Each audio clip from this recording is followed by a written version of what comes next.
2 കാളി നരകത്തിരുന്നു. മതത്തിൽ ഇങ്ങനെ ഒന്നുണ്ടാവും, അമ്മാലി പോയിട്ട് മഹാബലിയായത്. ആ ജാഥയുടെ മുമ്പിൽ മഹാബലിയെ നിർത്തുക. അപ്പൊ ഇത്തരത്തിൽ പോകുമ്പോൾ എന്തായി, കൃഷ്ണൻ എന്തെങ്കിലും സംഭവിച്ചാൽ നമ്മുടെ നെഞ്ചു കൂടി വേദനിക്കണം. ലളിതമാണെന്ന് പറയുന്നത് സാധാരണക്കാരനോടല്ലേ, പണക്കാർക്ക് അത് ബാധകമല്ലല്ലോ. അതേ പറയുന്നത് അവർക്ക് വോട്ടല്ലേ ഉദ്ദേശം, അവർക്ക് വിജയിക്കേണ്ട അടുത്ത പ്രാവശ്യം. തന്ത്രം, മന്ത്രം, കുതന്ത്രം, ഇതാണ് പൊതുരംഗത്ത് വേണ്ടത്. മതരംഗത്തായെങ്കിലും പൊതുരംഗത്തായെങ്കിലും. വേറെ എന്തെങ്കിലും ആഡംബരം ചെയ്യാൻ എല്ലാ മേഖലയിലും ഫണ്ടുണ്ട്. ഉസ്താദന്മാർക്ക് സമ്മതം കൊടുക്കുക.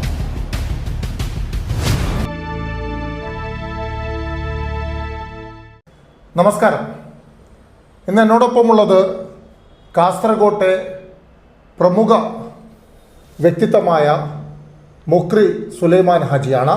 കാസർഗോഡ് നഗരസഭയിലേക്ക് 2 തവണ കൗൺസിലറായി തിരഞ്ഞെടുക്കുകയും 1 വട്ടം സ്റ്റാൻഡിംഗ് കമ്മിറ്റി ചെയർമാനായി പ്രവർത്തിക്കുകയും ചെയ്തിട്ടുണ്ട്.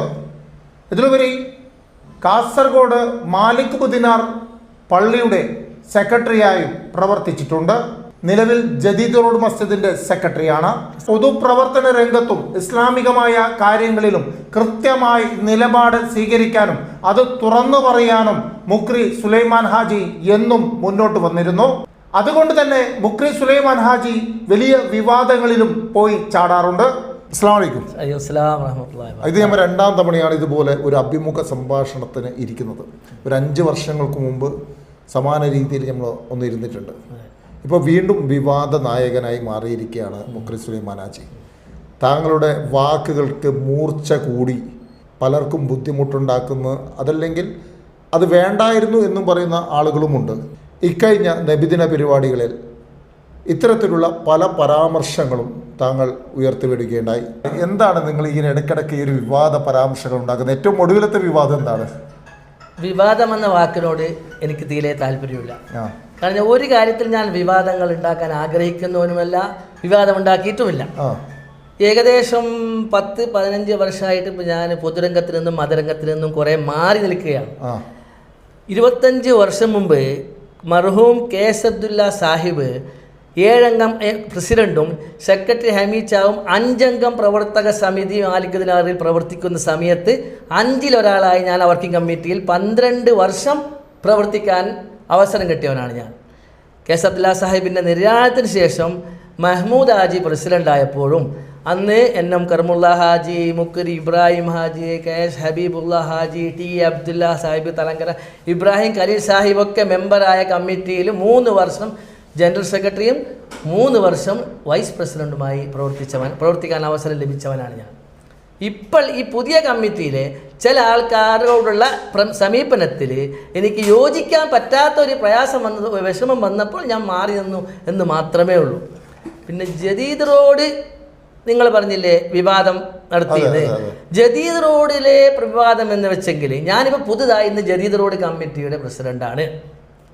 ഈ ജദീദ് റോഡ് മഹൽ ജമാഅത്തിൽ നിന്നും തിരഞ്ഞെടുക്കപ്പെട്ട 2 അംഗങ്ങളാണ് മാലിക് ദിനാർ പള്ളിയുടെ സെക്രട്ടറിയും വൈസ് പ്രസിഡന്റ് അഥവാ ആക്ടിംഗ് പ്രസിഡന്റ്. ഇവർ 2 ഞാൻ പ്രസിഡന്റ് ആയതിനു ശേഷം ഞങ്ങളെ കമ്മിറ്റിയോട് അല്ലെങ്കിൽ മഹലിലെ ഞങ്ങളെ കമ്മിറ്റി പ്രവർത്തകരോട് ഐക്യം പ്രഖ്യാപിക്കുകയും മഹൽ തോറും വീടാന്തരം നടന്ന് വ്യക്തിപരമായ ആക്ഷേപങ്ങൾ നടത്തുകയും സമാന്തര യോഗങ്ങൾ വിളിച്ചു ചേർക്കുകയും മഹലിൽപ്പെട്ട 2 മെമ്പർമാർ, മഹൽ കമ്മിറ്റി തിരഞ്ഞെടുക്കപ്പെട്ട കമ്മിറ്റിയുടെ മാനേജറായ മഹ്മൂദ് പേടിയക്കാരനെയും ഷെരീഫിനെയും ജമാഅത്ത് പള്ളി കമ്മിറ്റിയിൽ നിന്ന് പുറത്താക്കുകയും ചെയ്തു. അത് സ്വാഭാവികമായി മാലിക് പള്ളിയുടെ അജണ്ടയുമായി ബന്ധപ്പെട്ടോ അല്ലെങ്കിൽ അവരുടെ തീരുമാനങ്ങളുമായി ബന്ധപ്പെട്ടോ പ്രവർത്തിക്കാൻ ജദീദ് റോഡ് പള്ളിക്ക് സാധിക്കാത്ത പക്ഷം അത്തരം ഒരു തീരുമാനം കൈക്കൊള്ളുന്നതിൽ എന്താണ് തെറ്റുള്ളത്? ഞങ്ങൾ അങ്ങനെ അസ്വാഭാവികമായ ഒന്നും അവിടെ ചെയ്തിട്ടില്ല. ജനറൽ ബോഡിയിൽ വെച്ചാണ് ഞങ്ങൾ തിരഞ്ഞെടുക്കപ്പെട്ടത്. ജനറൽ ബോഡിക്ക് 2 കൊല്ലത്തെ കാലാവധിയുണ്ട്. ഈ 2 കൊല്ലം ആവുന്നതിന് മുമ്പ് ഞങ്ങൾ അവിടെ ജനറൽ ബോഡി വിളിക്കേണ്ട ഒരു ആവശ്യകതയില്ല. വഖഫ് ബോർഡിൽ കൊടുത്ത പരാതി പ്രകാരം ഞങ്ങൾ വഖഫ് ബോർഡിൽ പോയിട്ട് സംസാരിച്ചു. അപ്പോൾ വഖഫ് ബോർഡിൽ നിന്ന് ആൾ വന്ന് സംസാരിച്ചപ്പോൾ ഞങ്ങൾ പറഞ്ഞതിന് ജനറൽ ബോഡിയിൽ ഞങ്ങളടുത്ത് മിനിറ്റ്സുകൾ, കാര്യങ്ങൾ, രേഖകളെല്ലാം ജനറൽ ബോഡിയിൽ വെച്ച് കൈമാറ്റം ചെയ്യുകയും പുതിയ കമ്മിറ്റിയെ തിരഞ്ഞെടുക്കുകയും ചെയ്തതിന് ശേഷം ഏതെങ്കിലും ചില തൽപര കക്ഷികൾക്ക് വേണ്ടി വീണ്ടും ഒരു ജനറൽ ബോഡി നടത്തണമെന്ന് പറയുമ്പോൾ ഞങ്ങൾ അതനുസരിച്ചിട്ടില്ല, അനുസരിക്കുകയുമില്ല. അങ്ങനെ ഒരു നിർദ്ദേശം മാലിക്കനാർ പള്ളിയുടെ ഭാഗത്ത് വന്നിരുന്നു. നിങ്ങളിവിടെ പിന്നെ ജദീദ് റോഡിൽ ഭയങ്കര പ്രശ്നങ്ങളാണ്, ആ കമ്മിറ്റിയായിട്ട് മുന്നോട്ട് പോയാൽ പ്രശ്നങ്ങൾ ഇനിയും കൂടും, അതുകൊണ്ട് നിങ്ങൾ പുതിയതായി ജനറൽ ബോഡി വിളിക്കണമെന്നുള്ളൊരു നിർദ്ദേശം മാലിന്യാർ കമ്മിറ്റിയിൽ നിന്ന് വന്നപ്പോൾ ഞങ്ങൾ തിരിച്ചങ്ങോട്ടേക്ക് ലെറ്റർ അയച്ചു. അതുപോലുള്ള ഒരു പ്രശ്നങ്ങൾ ഇവിടെ ഇല്ല, ഇവിടെ ആരായിട്ട് ഒരു പ്രശ്നവുമില്ല, പള്ളിയും മദ്രസയും വളരെ ഭംഗിയായി നടക്കുന്നുണ്ട്, എല്ലാം നല്ല രീതിയിൽ കൈകാര്യം ചെയ്യുന്നുണ്ട്. അങ്ങനെ പ്രശ്നം വരുമ്പോൾ ആലോചിക്കാം. അല്ല, അങ്ങനെയാണെങ്കിൽ ഒരു ജനറൽ ബോഡി അങ്ങ് വിളിച്ചിട്ട് ഈ പ്രശ്നം അവസാനിക്കായിരുന്നില്ലേ? എന്താ ഇതിൽ പ്രയാസമുള്ള കാര്യം? അത് ഞാൻ പറഞ്ഞല്ലോ ബുർഹാനെ, അതായത് അങ്ങനെ ഒരു പള്ളി കമ്മിറ്റി എന്തെങ്കിലും അല്ലെങ്കിൽ ജനറൽ ബോഡി തെരഞ്ഞെടുത്ത ഒരു കമ്മിറ്റിക്ക് വേണ്ടി വീണ്ടും ജനറൽ ബോഡി വിളിക്കണം, കാലാവധി ആകുന്നതിന് മുമ്പ് വീണ്ടും വിളിക്കണമെന്ന് മേൽ കമ്മിറ്റി ഓർഡർ കൊടുക്കുക, എന്നിട്ട് ആ കമ്മിറ്റി വിളിക്കുക. അങ്ങനെ അത് കീഴ്വഴക്കമായി മാറും. എല്ലാ കമ്മിറ്റിക്കാർക്കും ഇതൊരു പ്രശ്നമായി തീരും. അത് റിക്കാർഡിക്കലായിപ്പോൾ ഒരു പള്ളിയിൽ ചെയ്തിട്ടുണ്ട് എന്നുള്ളതുകൊണ്ട് ആ ഒരു കീഴ്വഴക്കം വരണ്ട എന്ന് ഉദ്ദേശിച്ചിട്ടാണ് ഞങ്ങളത് അതായത് ജദീദ് റോഡിൽ അങ്ങനെ ഒരു കീഴ്വഴക്കം സ്റ്റാർട്ട് ചെയ്താൽ എല്ലാ പള്ളിക്കും ബാധകമാവും. അത് ബാധകമാക്കണ്ട ഉദ്ദേശിച്ചാണ് ഞങ്ങൾ ചെയ്യാം. നാട്ടിലൊരു പ്രശ്നങ്ങളും പ്രയാസങ്ങളും തന്നെ ഉണ്ടാവും. ടൈം ഉണ്ടല്ലോ, കാലാവധി ഉണ്ടല്ലോ, 2 വർഷമല്ല കാലാവധി. 2 വർഷം കൊണ്ട് പള്ളിയിൽ എന്ത് ചെയ്യാൻ? പള്ളിൻ്റെ എന്താണ് പള്ളിയിൽ ഒരു കമ്മിറ്റി വന്നാൽ ആ പള്ളിയുടെ ദൈനംദിന കാര്യങ്ങളിൽ നോക്കാം എന്നല്ലാണ്ട് പള്ളിക്ക് ഇമാമുണ്ട്, ഉസ്താദുണ്ട്, മദ്രസക്ക് നടത്തിപ്പിന് കാര്യങ്ങളുണ്ട്, ഇൻകം വരുമാനമുണ്ട്, മറ്റെല്ലാ കാര്യങ്ങളുണ്ട്. അവിടെ അവരുടെ കമ്മിറ്റിക്ക് ഒരു പ്രസിഡന്റ് വേണം. കാരണം ഉസ്താദിന് ആ സമയമാകുമ്പോൾ ശമ്പളം കൊടുക്കാൻ ഒരു പ്രസിഡന്റും സെക്രട്ടറിയും മാനേജറും വൈസ് പ്രസിഡന്റൊക്കെ വേണം എന്നുള്ളത് ഒരു ജനാധിപത്യ രീതിയിൽ വരുന്ന സംവിധാനമാണ്. അതനുസരിച്ച് ഞങ്ങൾ ആയിരുന്നല്ലേ കാലാവധി ഞങ്ങളെ പേരിലൊന്നും പള്ളി എന്ത് ചെയ്തെന്നിട്ടില്ല, ഞങ്ങൾ അതിനെ ഏറ്റെടുത്തിട്ടും. അങ്ങനെ ഒരു വിവാദം ഒരു വശത്ത്, മറ്റൊരു വിവാദം നബിദിനവുമായി ബന്ധപ്പെട്ട് നടത്തിയ പരാമർശങ്ങൾ, ആഡംബരവും അതുപോലെയുള്ള പല കാര്യങ്ങളും ആ വീഡിയോ ക്ലിപ്പിൽ കാണുന്നുണ്ട്. നബിദിന പരിപാടിയെക്കുറിച്ച്, നബിദിനത്തിന്റെ സമയത്ത് പരിപാടിയെക്കുറിച്ച് എന്തെങ്കിലും നമ്മൾ കൺമുമ്പിൽ കണ്ട കാര്യങ്ങൾ പറയണോ? കാരണം ഇപ്പോൾ നമുക്ക് മതം പഠിപ്പിക്കുന്നത് 3-ൽ 2 കാളി നരകത്തിരുന്നാണ്. അത് നമ്മൾ ശരീരത്തിൽ നമ്മൾ പറയുന്നതാണ്. ശരീരത്തിന്റെ ജഡ്ജിയാണ് കാളി. ഈ കാളിയുടെ കേസിൽ തന്നെ നമുക്ക് പഠിപ്പിക്കുന്ന 3-ൽ 2 കാളി നരകത്തിരുന്ന്. ഇവിടെ നമ്മൾ നബിദിനത്തോടനുസരിച്ച് വലിയ പ്രാസംഗികനായ നമ്മുടെ ഒരു വലിയ പ്രാസംഗികൻ, പേര് പറയുന്നില്ല, പ്രസംഗിച്ചു. മുഹമ്മദ് അലി, മമ്മാലി, പിന്നെ മഹാബലി. മുഹമ്മദ് അലി എന്ന സഹാബി മമ്മാലിയായിട്ട്, പിന്നെ മമ്മാലി പറഞ്ഞിട്ട് മഹാബലിയായി. ഇത് അംഗീകരിക്കാൻ പറ്റുമോ അവർക്ക്? ഓണാഘോഷത്തിന് മഹാബലി, അത് ഓണാഘോഷം വെച്ചാൽ കേരളത്തിൻ്റെ വലിയ പൊതുവെ എല്ലാവരും ആഘോഷിക്കുന്ന ആഘോഷമാണ്. ആ ആഘോഷത്തോടെ നമ്മൾ എല്ലാവരും സഹകരിക്കുന്നു. പക്ഷേ നമ്മളെ മതത്തിൽ ഇങ്ങനെ ഒന്നുണ്ടാ, മമ്മാലി പോയിട്ട് മഹാബലിയായി എന്ന്. അപ്പൊ ഇതിനെ പറയാനിവിടെ ആരും ഇല്ലേ? കാളിയില്ലേ? പണ്ഡിതന്മാരില്ലേ? ആരെങ്കിലും എന്തെങ്കിലും പറഞ്ഞാൽ ചോദ്യം ചെയ്യപ്പെടുന്നില്ലേ? അതുപോലെ തന്നെ വലിയൊരു ഹുദവി, നല്ല പ്രാസംഗികനായ ഹുദവി പറയുന്നത് 700 വർഷം മുമ്പ് ഒരു രാജാവ് കൊണ്ടുവന്നതാണ് ഈ നബിദിനാഘോഷം എന്ന്. അപ്പോൾ 700 വർഷം മുമ്പാണ് റസൂൽ സല്ലല്ലാഹു അലൈഹി വസല്ലം മരിച്ചിട്ട് 1400 വർഷം മുമ്പ് ജനിച്ച നബിയല്ലേ പ്രവാചകൻ. ഈ പ്രവാചകന്റെ നബിദിനം 700 വർഷം മുമ്പ് ഒരു രാജാവ് കൊണ്ടുവന്നതാണെന്ന് ഒരു ഹുദവി പ്രസംഗത്തിൽ പറയുന്നു. ഭയങ്കരമായിട്ട് എല്ലാവരും കേൾക്കും. 1200 വർഷം മുമ്പാണെന്നൊക്കെ ഞാൻ കേട്ടിട്ടുണ്ട്. 700 വർഷം മുമ്പ് ഞാൻ എൻ്റെ ക്ലിപ്പിൽ, ഞാൻ കേട്ട ക്ലിപ്പിലുള്ളത്. അപ്പൊ അത്തരത്തില് വിവാദങ്ങൾ വരുന്നത്. അണികൾ എന്ത് ചെയ്യുന്നു? മഹാബലിയെ നബിദിനാഘോഷ റോഡിലൂടെ ആഘോഷത്തോടു കൂടി മഹാബലിയും കൊണ്ട് നടക്കുന്നു. അമ്പലത്തിന് മുമ്പിൽ സല്യൂട്ട് അടിക്കുന്നു. പിന്നെ ലളിതമായ പ്രവാചകൻ ജീവിച്ചത് ലളിത ജീവിതമാണ്. ഇവിടെ ആഡംബരത്തിലൂടെയുള്ള കളിയാണ് റോഡിലെ കംപ്ലീറ്റ് നബിദിനാഘോഷ പേരിൽ ആഘോഷിക്കുന്നത്. അല്ല സുലൈമാനാജി, ഒരു സല്യൂട്ട് അടിച്ച് എന്നുള്ളത് കൊണ്ട് എന്ത് പ്രശ്നമാണ് നിങ്ങൾ കാണുന്നത്? ഒരു പ്രശ്നവുമില്ല. പിന്നെ ഇപ്പൊ സല്യൂട്ട് അടിക്കുന്നതിൽ ഒരു കീഴ്വഴക്കായിട്ട് മാറുമ്പോൾ ഈ പ്രശ്നം വരുന്നത്. അത് ഒരു നബിദിനാഘോഷത്തിൻ്റെ പേരിൽ ഒരു കമ്മിറ്റിയുടെ ബാനറിൽ പോയിട്ട് സല്യൂട്ട് അടിക്കുക, ആ ജാഥയുടെ മുമ്പിൽ മഹാബലിയെ നിർത്തുക. അപ്പോൾ ഇത്തരത്തിൽ പോകുമ്പോൾ എന്തായി വെച്ചെങ്കിൽ അത് മതപരമായ ഒരു കൈകടത്തൽ പോലെയായി. അതേസമയത്ത് നമ്മൾ ഇപ്പോൾ സ്നേഹിതന്മാർ ആൻ്റണിയും കൃഷ്ണനും മുഹമ്മദും ഒരേ പാത്രത്തിൽ ഭക്ഷണം കഴിക്കണം, ഒന്നിച്ചിട്ട് അവർ ജീവിതം മുന്നോട്ട് പോകണം. അതിലൊന്നും ഒരു അഭിപ്രായ വ്യത്യാസം, നമുക്ക് സ്നേഹമാണ് വലുത്. അതാണ് നമ്മളെ മതം പഠിപ്പിക്കുന്നുള്ളത്. ഇതിൽ കീഴ്വഴക്കായിട്ട് മുന്നോട്ട് പോകണ്ട എന്നുള്ളതാണ് നമ്മുടെ ഉള്ളത്. ഒരു ഹിന്ദു സഹോദരി ഇപ്പോൾ കൃഷ്ണൻ എന്തെങ്കിലും സംഭവിച്ചാൽ നമ്മുടെ നെഞ്ചുകൂടി വേദനിക്കണം. അതുപോലെ തന്നെ രമണി ചേച്ചിയുടെ വീട് ഒലിക്കുന്നത് വിചാരിച്ചു, എന്നാൽ ആ നമ്മളായിരിക്കണം അവിടത്തേക്ക് സഹായം എത്തിക്കുന്നത്. അതിലൊക്കെ നമുക്ക് ഒരു വിവാദം ഒരു വിയോജിപ്പില്ല. നമ്മുടെ വേണ്ടത് മതസൗഹാർദ്ദമല്ല, മനുഷ്യ സൗഹാർദ്ദമാണ്. അതാണ് നമുക്ക് കൽപ്പിക്കുന്നുള്ളത് ഇസ്ലാം. ലക്കും ദീനക്കും വലിയ ലക്കും ദീനക്കും വലിയ മനുഷ്യൻ പരസ്പരം സൗഹാർദ്ദമാണ്.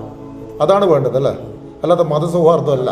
അല്ലാതെ എൻ്റെ നിസ്കാരം കൃഷ്ണൻ നിസ്കരിക്കാനും കൃഷ്ണൻ്റെ അമ്പലത്തിൽ ഞാൻ പോകാനും അങ്ങനല്ല ഉദ്ദേശിക്കുന്നത്. അതാണോ ഉദ്ദേശിക്കുന്നത്? ആ, അപ്പോൾ ഈ സല്യൂട്ട് എന്നുള്ളത് നിങ്ങൾ എന്താ പറയുന്നത്? നാടകം, തികച്ച നാടകമല്ല ഇവനെന്തത്, അതിൻ്റെ ഒരു ആവശ്യം എന്നുള്ളതാണ്. ആ സല്യൂട്ടിലടിക്കാൻ നമ്മൾക്ക് നബിദിനാഘോഷത്തിൻ്റെ പേരിൽ റോഡിലൂടെ അങ്ങനെ മഹാബലിയും കൊണ്ട് നടക്കൽ തന്നെ തെറ്റാണ്. അത് നമുക്ക് അംഗീകരിക്കാൻ പറ്റുന്ന കാര്യമല്ല. അതിനടുത്ത് പിന്നെ സല്യൂട്ടും കൂടി ആകുമ്പോൾ പിന്നെ എന്തത്, കുറച്ച് കഴിയുമ്പോൾ വീണ്ടും കാമാടി വേഷങ്ങൾ പലതും വരും, സഹിക്കേണ്ടി വരും. അപ്പോൾ സഹിക്കേണ്ടി വരും. ഇത് കാണുമ്പോൾ ഇതിനെക്കുറിച്ച് ഒന്നും പറയുന്നില്ലല്ലോ നമ്മളെ പണ്ഡിതന്മാർ. അപ്പോൾ പിന്നെ അവർക്ക് അറിഞ്ഞില്ല, ബാക്കിയുള്ള അനുയായികളായ പാവങ്ങളായ ജനങ്ങൾ വിചാരിക്കും ഇതൊക്കെ ഇസ്ലാമിൻ്റെ ഭാഗം. പണ്ഡിതന്മാർ പറയട്ടല്ലോ, പണ്ഡിതന്മാർ ഒന്നും പറയുന്നില്ല എന്നുള്ളത് സത്യമാണ്. കാരണം പണ്ഡിതന്മാരെന്ന് വെച്ചെങ്കിൽ ഇപ്പോൾ അന്ന് നമ്മുടെ കാസർഗോഡ് കാളി അലിക്കുട്ടി ഉസ്താദ് തന്നെ, ഈ ഉസ്താദ് കാളിയാകുന്ന സമയത്ത് ഞാൻ സെക്രട്ടറി ആയിരുന്നു മാലിക് പള്ളിയിൽ. അന്ന് താക്ക ഉസ്താദിൻ്റെ എന്നോട് വിളിച്ച് പറഞ്ഞിട്ട് ഞാൻ സെക്രട്ടറി ആയ ഞാൻ അലിക്കുട്ടി ഉസ്താദിനെ കോഴിക്കോട് ഫ്രാൻസിസ് റോഡിൽ അദ്ദേഹത്തിൻ്റെ ഓഫീസിൽ പോയിട്ട് കണ്ടിട്ട് സംസാരിച്ചിരുന്നു.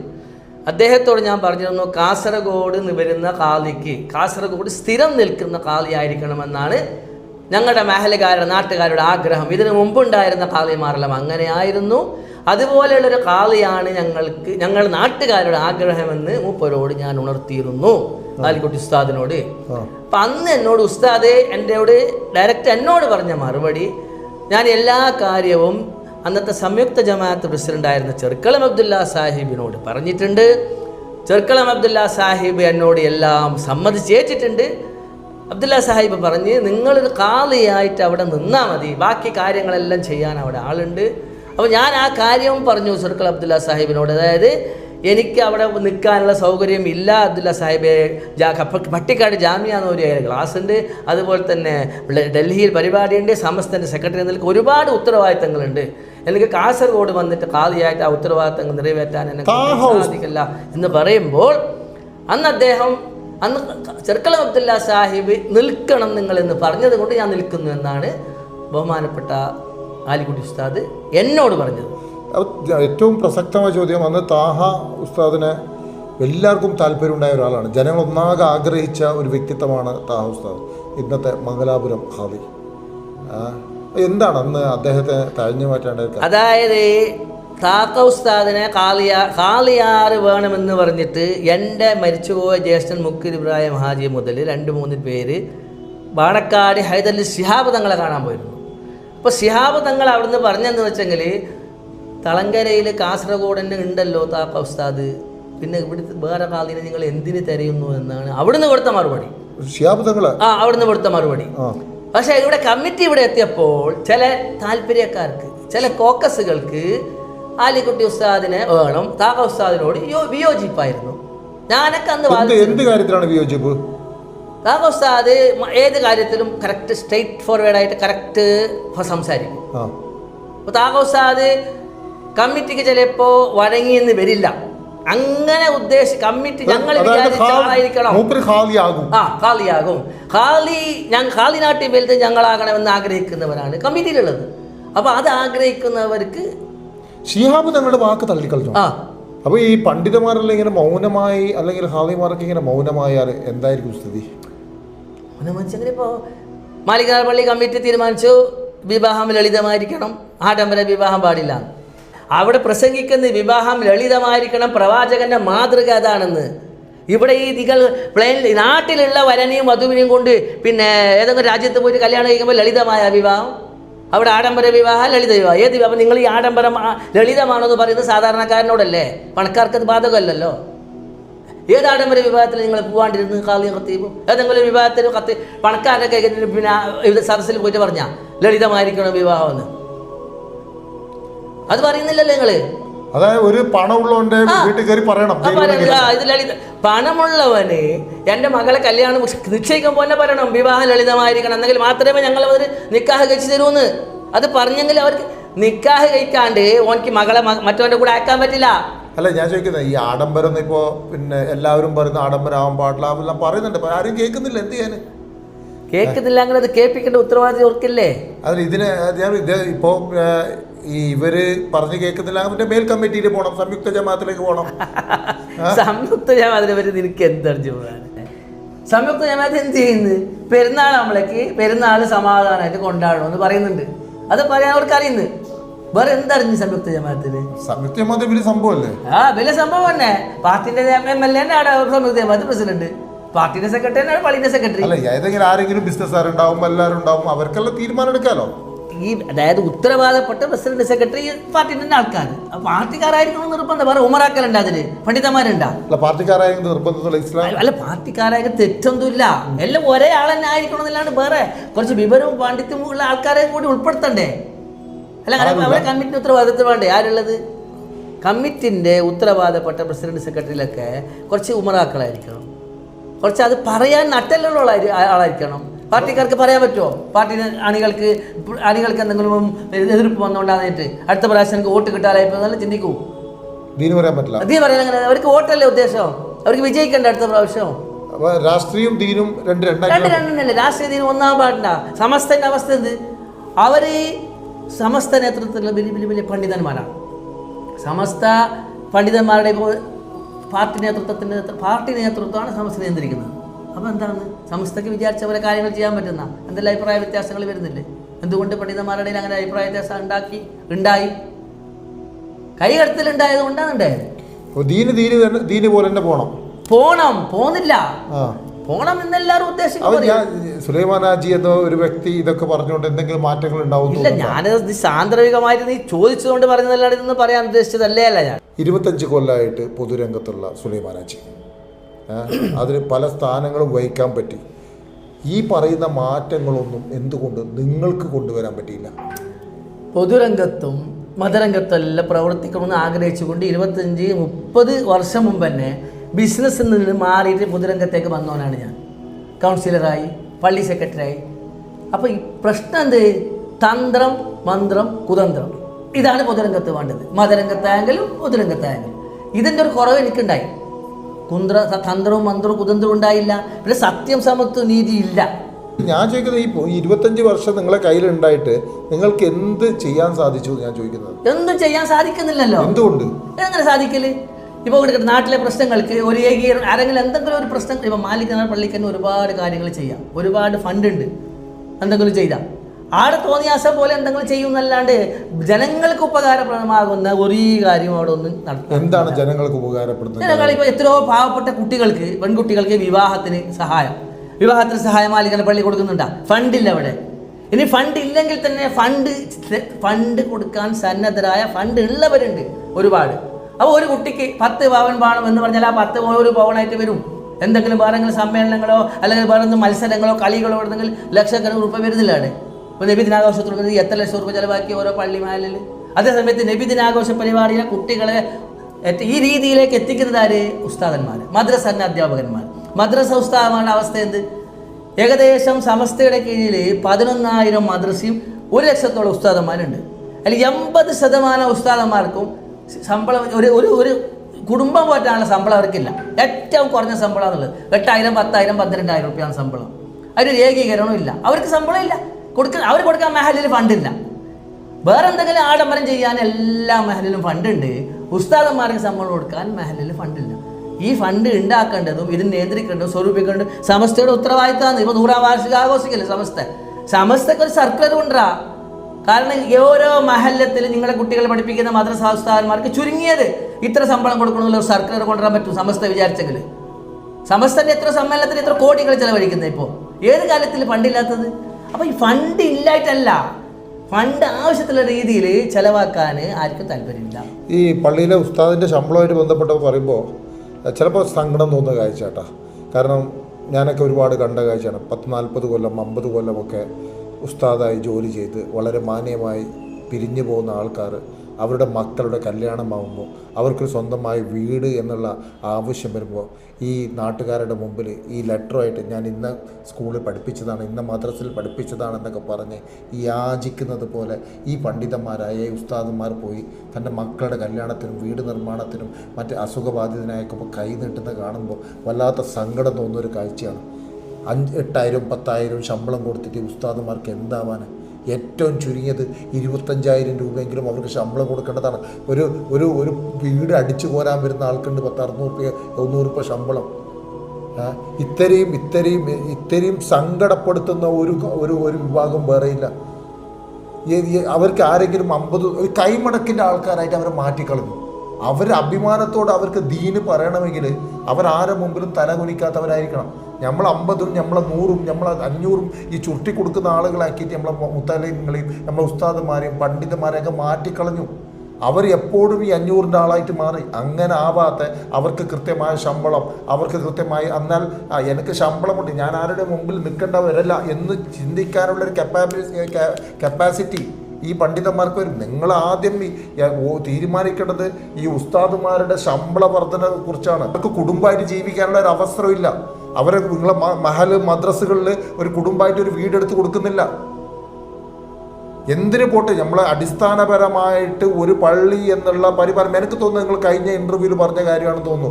നിങ്ങളെ ഒരു സ്വപ്നം, അതായത് ഒരു പള്ളിയിൽ ഒരു ആവശ്യത്തിനനുസരിച്ചുള്ള ഫണ്ടും അത്യാവശ്യം ജനങ്ങൾക്ക് ഉപയോഗിക്കാൻ പറ്റണം. അത് ഒരു അസുഖബാധിതനായാലും നമുക്ക് ആ പള്ളിയിൽ നിന്ന് എടുത്ത് കൊടുക്കാൻ പറ്റണം എന്ന് നിങ്ങൾ ഒരു പ്രാവശ്യം കഴിഞ്ഞ ഇൻ്റർവ്യൂവിലൊന്നും എന്നോട് പറഞ്ഞത്. 5 വർഷം മുമ്പാണ് പറഞ്ഞത്.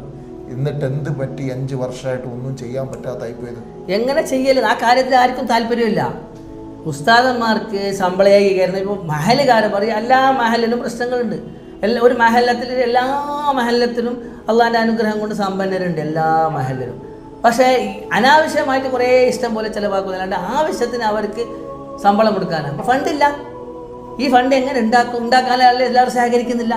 സഹകരിക്കണമെങ്കിൽ നേതൃത്വം കൽപ്പിക്കണം, നേതൃത്വം പറയണം. സർക്കാർ ഉദ്യോഗസ്ഥന്മാർക്ക് സർക്കാർ ഇത്ര ശമ്പളം കൊടുക്കുന്നുണ്ട്. സമസ്തയുടെ കീഴിലുള്ള സമസ്തയുടെ ഉസ്താദന്മാർക്ക് എന്താ സമസ്ത പറയാത്ത ഇത്ര പൈസ ചുരുങ്ങിയത് കൊടുക്കണമെന്ന്? അത് പറഞ്ഞങ്ങനെ കൊടുക്കൂലേ? എന്താ കൊടുക്കാതിരിക്കില്ല. അതിന് സമസ്ത നേതൃത്വം തയ്യാറാണ്. 100,000-ഓളം ഉസ്താദന്മാരുണ്ട്. അവരെ മോളെ വായിക്കാൻ ഈ പറഞ്ഞ പോലെ ചിട്ടിയും കൊണ്ട് ഓരോരുത്തൻ്റെ പേർക്ക് കൊണ്ടായിരുന്നു. അല്ലെങ്കിൽ വേറെ നിങ്ങൾ പ്രയാസം വന്നെങ്കിൽ ഫണ്ട് പിരിവ്, ബക്കറ്റ് പിരിവ് നടത്തേണ്ടിയിരുന്നു. അപ്പോൾ ആ രീതിയിലേക്ക് സമൂഹത്തിന് എത്തിക്കുന്നത് ആര്? നമ്മുടെ നേതൃത്വമല്ലേ.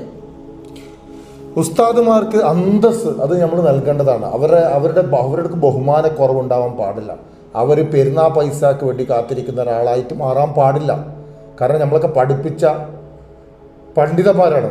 അവരെ ഈ സാധനം കൊണ്ടുപോയിട്ട്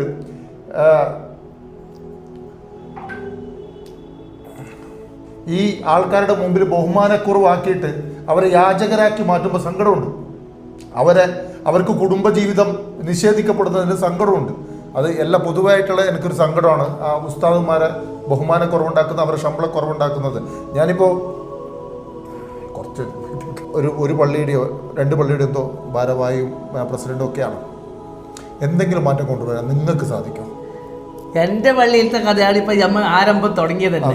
എൻ്റെ പള്ളിയിൽ ഞാനവിടെ ജജിറോഡ് പള്ളിയിൽ പ്രസിഡന്റ് ആയിട്ടാകുമ്പോൾ നല്ലൊരു വിഭാഗം ആൾക്കാർ സഹകരിക്കാണ്ട് പോകുന്നുണ്ട്. മാസം പള്ളിക്കും വേണ്ടി മദ്രസയ്ക്കും വേണ്ടി പിരിവെടുക്കുന്ന പൈസ പോലും ഞങ്ങൾക്ക് തരാണ്ട് അവർ പിടിച്ച് വെച്ചിട്ട് ആ സ്റ്റോപ്പാക്കി വെച്ചിട്ടുണ്ട് അവിടെ. ഞങ്ങൾക്കിപ്പോൾ കിട്ടുന്ന വാടകയിൽ ഒപ്പിച്ച് പോകുന്നു. ഇപ്പോൾ കഴിഞ്ഞ രവിദിനത്തിൽ ഞാൻ പരസ്യമായിട്ട് തന്നെ യോഗത്തിൽ വെച്ച് പറഞ്ഞ് അടുത്ത മാസം മുതൽ ശമ്പളം ഇവർക്ക് ഉസ്താദന്മാർ ലെറ്റർ തന്നിന്. ഞങ്ങൾ വന്ന ഉടനെ മുൻ കമ്മിറ്റി തരാത്തത് കൊണ്ട് പുതിയ കമ്മിറ്റിക്ക് തന്നിന് കൂട്ടിത്തരണമെന്ന്. കൂട്ടിക്കൊടുക്കാനുള്ള പൈസ ഇല്ല. പക്ഷേ എന്നാലും ഓരോ ഉസ്താദിന് എൻ്റെ വക 500 രൂപ എക്സ്ട്രാ ഞാൻ കൂട്ടുന്നുണ്ട് സ്വന്തം പോക്കറ്റിൽ നിന്ന്. 7 ഉസ്താദന്മാർക്ക് മാസത്തിൽ 500 പ്രകാരം ഞാൻ കൂട്ടി കൊടുക്കുന്നു പേഴ്സണലായിട്ട്. ഇന്ന് ഞാൻ പരസ്യമായിട്ട് പറഞ്ഞത് ഈ മാസം മുതൽ പള്ളിന്റെ ഫണ്ട് എന്തായെന്ന് പറഞ്ഞത്? പള്ളിന്റെ ഫണ്ട് പള്ളി പിരിവാക്കിയിട്ട് മദ്രസയ്ക്ക് ശമ്പളം കൊടുക്കാൻ വേണ്ടിയിട്ട് ഗൾഫിലുള്ള ജദീദ് റോട്ടിലെ സഹോദരന്മാർ സദഖത്തുൽ ജാരിയ എന്ന പേരിൽ മാസം പൈസ പിരിച്ചുകൊണ്ടായിരുന്നു. ആ സംഖ്യ ഞങ്ങൾ കമ്മിറ്റി, ഞാൻ പ്രസിഡന്റായി പൈസ അവർ സ്റ്റോപ്പാക്കി. ആ കമ്മിറ്റി സ്റ്റോപ്പാക്കിയതാണോ? കമ്മിറ്റി പള്ളിക്ക് വരുന്നില്ല, പൈസ ഞങ്ങളെ കയ്യിൽ വന്നിട്ടില്ല ഇതുവരെ. പക്ഷെ ഞങ്ങൾ ഇതുവരെ അൽഹംദുലില്ലാ ശമ്പളം കൊടുത്തുകൊണ്ടുണ്ട്. അവരെ ഉസ്താദന്മാർ ശമ്പളം വർദ്ധിപ്പിക്കാൻ പറ്റുന്നത്ര എനിക്ക് വർദ്ധിപ്പിക്കും. കഴിയുന്നെങ്കിൽ ഒരു ആവശ്യമില്ലാതെ ഞങ്ങൾ വർദ്ധിപ്പിക്കണമെന്നാണ് ആഗ്രഹം. ഇൻഷാ അല്ലാഹ് ചെയ്യും. ഇനി പൊതുരംഗത്ത് ഇപ്പോൾ 30 വർഷത്തോളമായി ഒരുപാട് ഓടി, എന്തെങ്കിലും തളർച്ച തോന്നുന്നുണ്ടോ? ഞാൻ പറഞ്ഞില്ലേ, പൊതുരംഗത്ത് പ്രവർത്തിക്കണമെങ്കിൽ എന്ത് വേണം? തന്ത്രവും മന്ത്രവും കുതന്ത്രവും വേണം. അതിൻ്റെ കുറവ് എനിക്കുള്ളതായതുകൊണ്ട് പൊതുരംഗത്തും മതരംഗത്തും എനിക്ക് വിജയിക്കാൻ പറ്റിയിട്ടില്ല. അതുകൊണ്ട് എനിക്ക് ഇപ്പം അതിനോട് ഇപ്പോൾ താല്പര്യമില്ല. 100% താല്പര്യമില്ല. ഇപ്പം ജദീദ് റോഡ് പ്രസിഡന്റ് ആവാൻ ഞാൻ പോയതല്ല. ഞാൻ ആ മഹലുകാരനാണ്. ജദീദ് റോഡിൻ്റെ 30 വർഷമായിട്ട് ജദീദ് റോട്ടുകാരനാണ് ഞാൻ അവിടെ ജെൻഡർ ബോർഡിങ് പോയി. അപ്പം എൻ്റെ പേര് വന്ന് അവിടെ പ്രസിഡൻ്റായി എന്നേ ഉള്ളൂ. അതിൽ ചില ആൾക്കാർക്ക് ഹാലിളകി. അങ്ങനെ എൻ്റെ മുറ്റത്തുള്ള കുവാരി പള്ളിയിൽ 25 വർഷം ഞാൻ പ്രസിഡന്റ് സെക്രട്ടറി ആയിട്ടുണ്ടോ? ഇനി അങ്ങോട്ട് അധികാര രാഷ്ട്രീയത്തോട് അതിന് താല്പര്യമില്ല. അങ്ങനത്തെ ഇല്ല. അത് ഞാൻ പറഞ്ഞില്ല, തന്ത്രവും മന്ത്രവും കുതന്ത്രവും ഇല്ല. അതില്ലാതെ ഞങ്ങൾക്ക് എങ്ങനെ ഞാൻ തന്ത്രം മന്ത്രം കുതന്ത്രം ഇല്ല. പിന്നെ മറ്റൊന്ന് സത്യസമത്വം നീതിയും ഇല്ല. ഈ 2 കാര്യം ഒന്നും ഇല്ല, ഒന്ന് തീരെ ഇല്ലാത്തത്, ഒന്ന് എനിക്കില്ലാത്തത്, ഒന്ന് സമൂഹത്തിലില്ലാത്തത്. തന്ത്രവും മന്ത്രവും കുതന്ത്രം എനിക്കില്ല, സമൂഹത്തിൽ സത്യവും സമത്വവും നീതിയില്ല. പിന്നെ എന്ത് പൊതുരംഗം? ഈ പൊതുരംഗത്തോട് താല്പര്യമില്ല. താല്പര്യം ഉണ്ടായിരുന്നു 30 വർഷം മുമ്പ്. ആ താല്പര്യം ക്യാൻസലായി, കഴിഞ്ഞു, അവസാനിപ്പിച്ചു. അപ്പോൾ നന്ദി.